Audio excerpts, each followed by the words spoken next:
The U.S. President and the British Prime Minister acknowledged their differences on the issue of the recognition of a Palestinian state.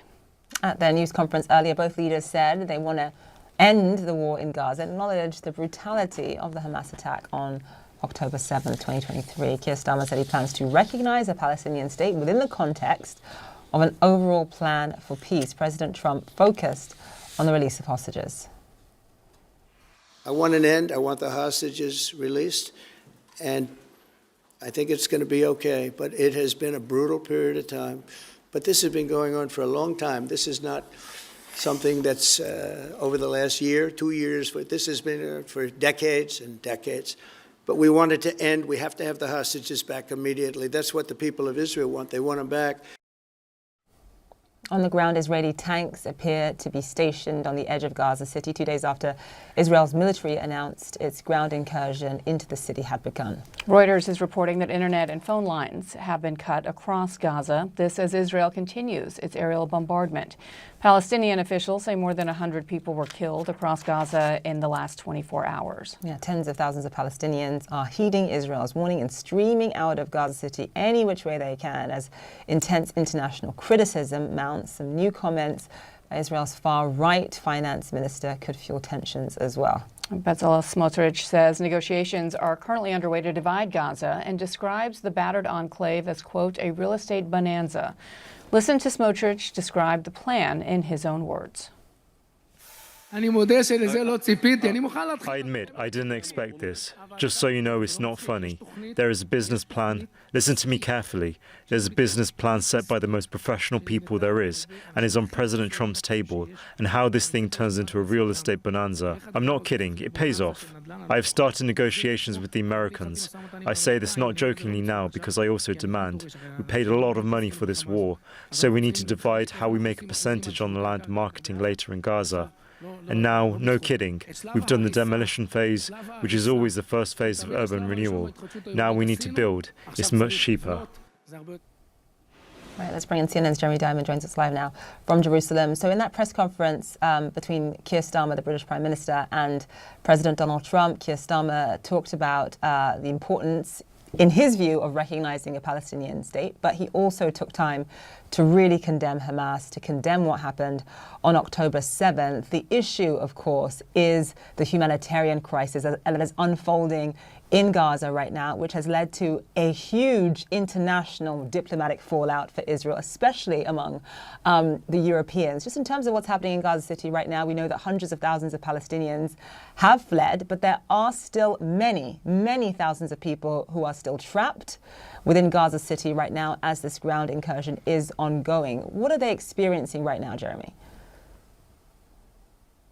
Well, indeed, while some 350,000 Palestinians are estimated to have fled Gaza City already, there are many hundreds of thousands more who still remain there. Keep in mind, the UN last month said that Gaza City had become home to some 1 million people approximately, and so you can easily do the math there and understand what a large population still remains there. Now, the Israeli military has been urging people to leave the city, and they say that it is in order to get civilians out of harm's way, as this very large Israeli force of some 20,000 Israeli ground forces is set to carry out attacks in Gaza City, fighting against what they say is a Hamas force estimated at just 2,000 to 3,000 fighters. And so when you see what is happening with displaced people in Gaza, that is why you are also hearing these accusations that Israel is carrying out the mass force displacement of the population, squeezing them into a smaller and smaller area of the Gaza Strip. And then I think you really can't uncouple that from the comments that we are hearing now from Bezalel Smotrich, Israel's far-right finance minister, who we have seen have considerable influence over the decisions that this government has made, including arguing against any ceasefire negotiations and instead advocating for the very type of military offensive where they will conquer Gaza City but also occupy Gaza City for the indefinite future. And then, so when you hear Smotrich, in light of Palestinians being forced out of this major city in Gaza, before the powder is even dry, talking about a real estate opportunity here, a quote-unquote bonanza, those comments are very important to try and understanding the motivations of at least his right-wing faction of this Israeli government, and perhaps ultimately, as we have been watching things going in this very same direction, perhaps ultimately the motivations of the Israeli government itself. I have to say, it is really notable that President Trump, who rarely shows such deep emotion as he has consistently for the Israeli hostages, did this once again today when he was standing side by side with the Prime Minister in a way that I think many Israelis say their own Prime Minister doesn't. But he clearly has been affected by his meetings with the hostage families and some of the carnage that he saw after October 7th. Jeremy, there's more news to report as well. What more can you tell us about 2 Israelis who were killed after a gunman, the IDF saying this was a Jordanian assailant opening fire on the crossing between the West Bank and Jordan? Yeah, this is the Allenby Bridge, which is a crossing between Jordan and the West Bank with Israeli security control at that crossing.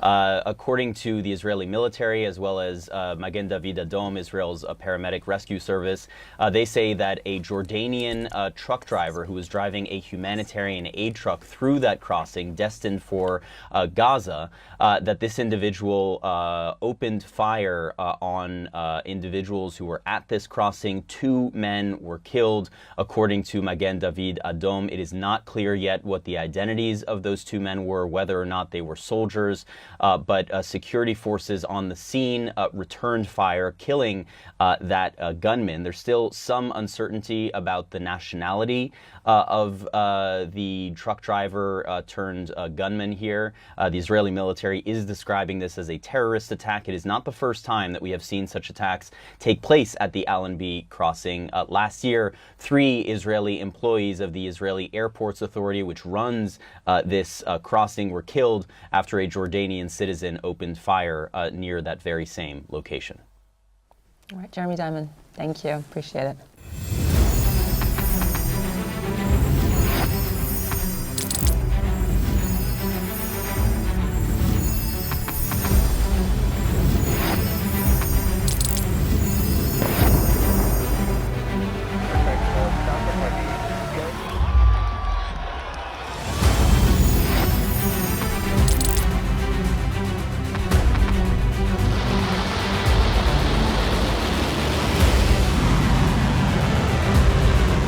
Been fighting so long and so hard that they don't know what the they're doing.